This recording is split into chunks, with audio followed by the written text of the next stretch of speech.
I'm Thiranki Ramachandran. I want to talk to you today about a very serious subject. This has to do with the human race, its current situation,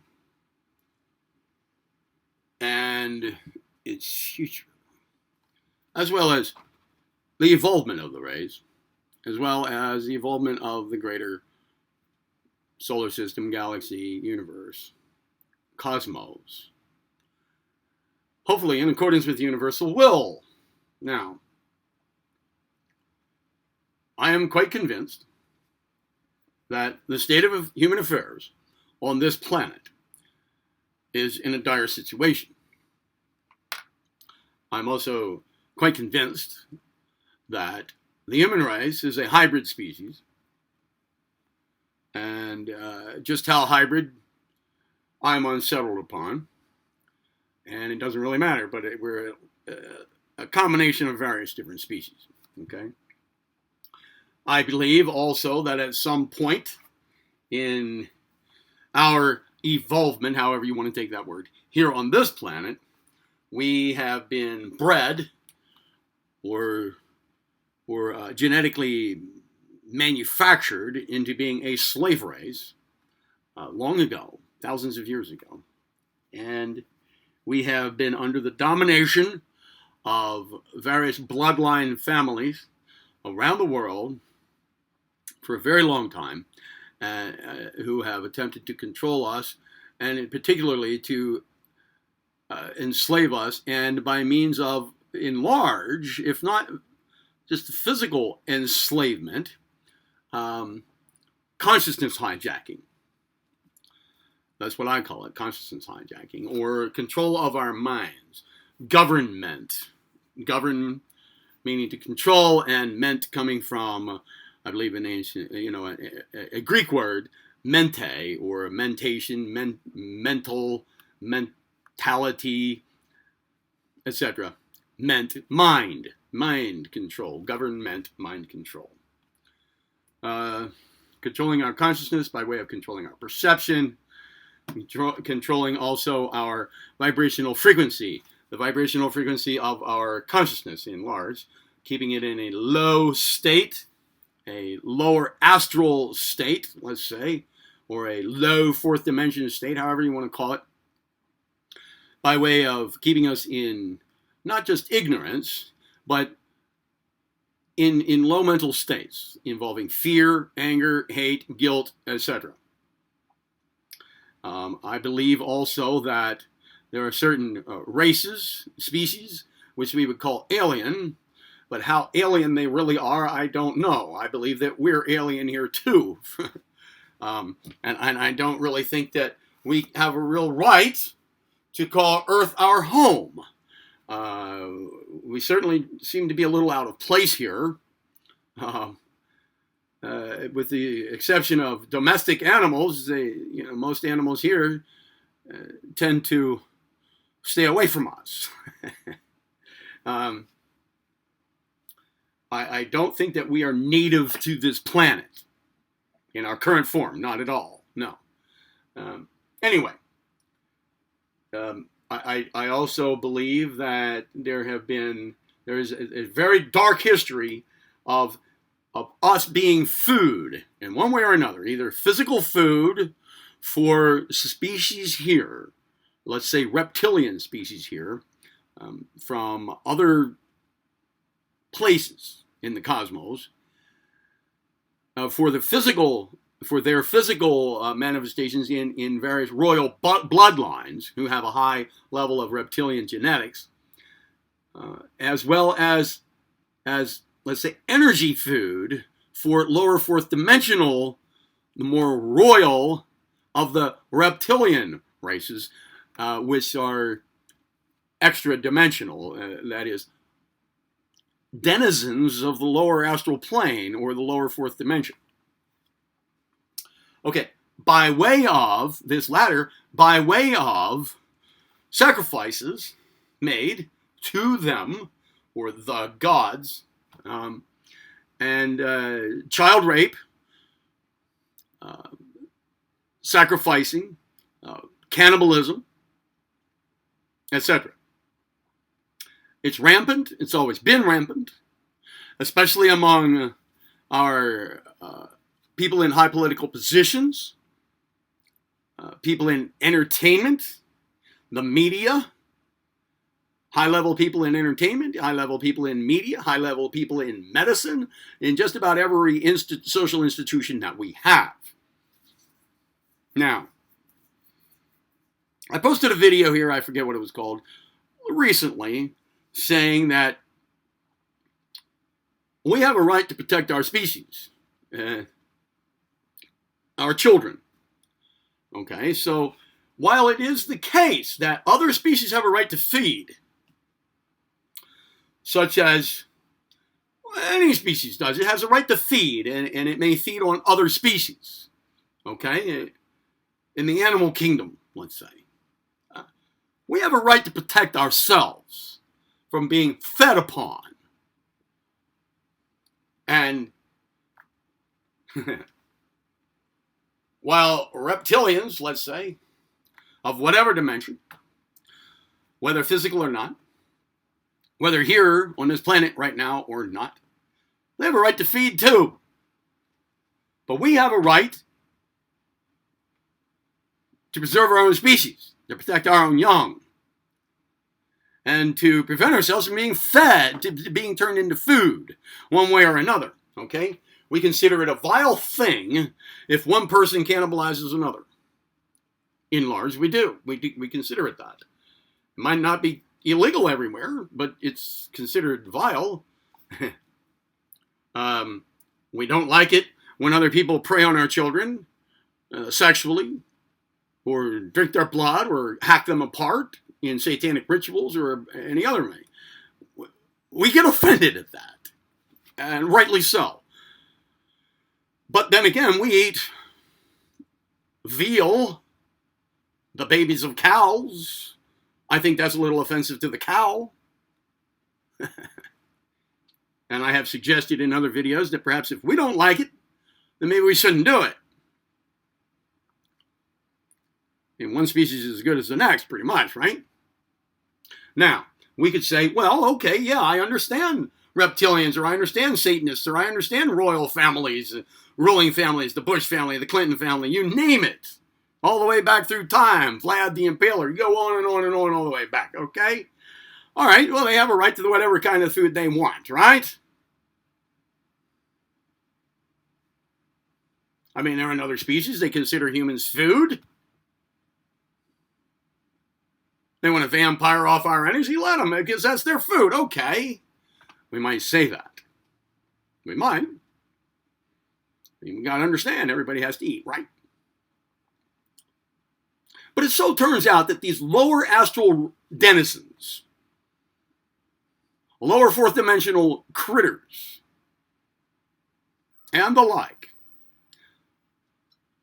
they cannot exist without stealing vital force from, say, human beings. They're parasitic. They're predatorial. And they're parasitic. We also might call them psychopathic by our own standards.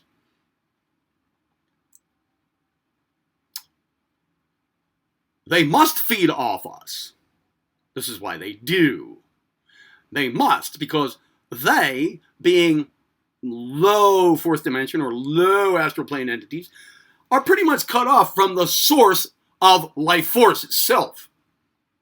They're cut off from the higher planes, the set of higher planes. They are cut off from the life principle itself. They are cut off from cosmic universal prana themselves. We're not. We don't have to steal it. We don't have to cannibalize it from other species. But they do. And we're their food. We are their slaves. Whether we consider this to be a prison planet or not, so what if we can't see the bars? It still is for us. We may even be trapped into reincarnation cycles here. The entrapment goes beyond just the physical plane here in this part of our life cycle. It has to do with the astral plane of this earth too. And we're part of it.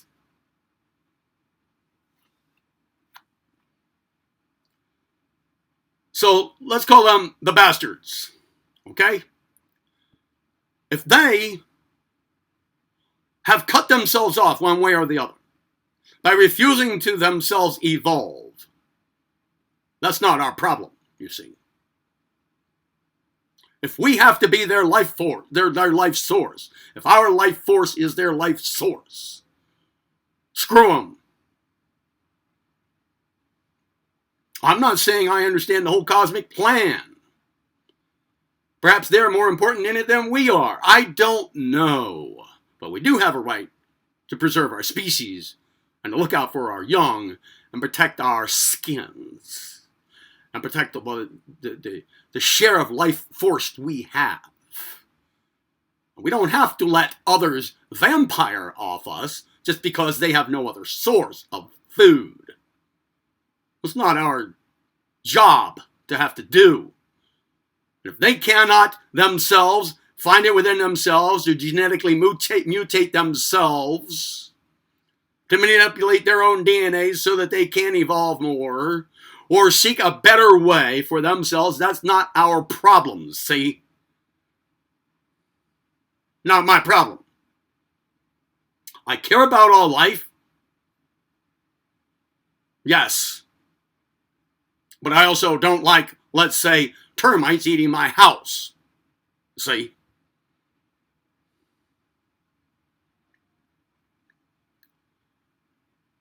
So, ejecting them from our lives, from our personal evolvement, getting them out of the way of our own progress is to be done.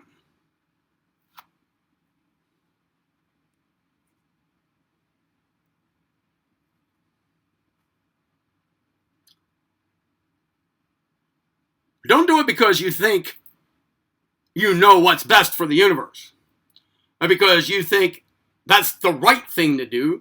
Just do it because you have interest in the involvement of the cosmos. And as long as one species is predator upon another, simply because it has cut itself off from the source of life itself,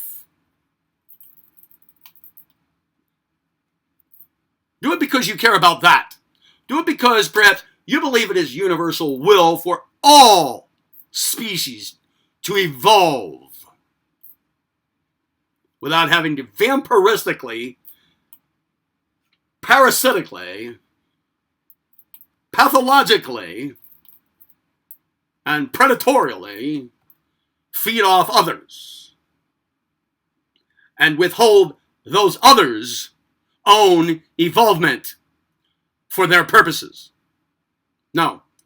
Do it because you believe in the evolvement of the entire cosmos itself. And where all species can evolve is the best case scenario, I believe. And where there is one that's holding it back, at least we can get them out of our own way, out of our own picture, so that we're not held back. The establishment of true selfhood and the dissolution or decrystallization of the false ego structure is vital for this, for us. Is vital. Also, the abolishment of fear from our emotional constitutions, from our thinking, and even from our vocabulary, perhaps, would be a pretty good idea. Because that is one of the low-level vibrational frequencies that is energy food for them.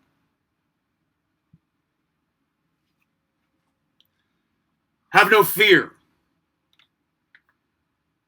Do not hate.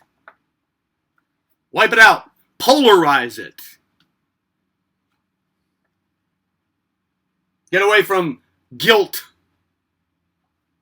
hatred, fear. Establish true selfhood. And learn how to eject, and disattach your entity attachments that you may have riding on your back. Those are 3 pretty good things to work on, don't you think? And don't fall for the New World Order. It's one of their plans. It's one of their schemes. Don't fall for grand hoaxes, such as those that may come into being or instantiate here very soon by way of NASA's Blue Beam Project, for example, a fake alien invasion, a fake second coming of Christ. Don't fall for this stuff. Educate yourselves. Become aware of the environment in which you are attempting to navigate and evolve. Become aware of the things that hold us back. Get rid of them. Don't let them in. Establish true selfhood. Control your emotions. Positively polarize your constitutions. Those are some good places to start. And perhaps stop cannibalizing on the animal kingdom yourself when you have when you pack your lunch for work. Be an example of the way you want to be treated on this planet, in this solar system, in this galaxy, in this dimension, in other dimensions, throughout your entire life cycle, throughout the entirety of the existence of your being, our collective being, and all life within the cosmos, the entirety of cosmic evolution. I am Thuranku Ramacharaka, and be well.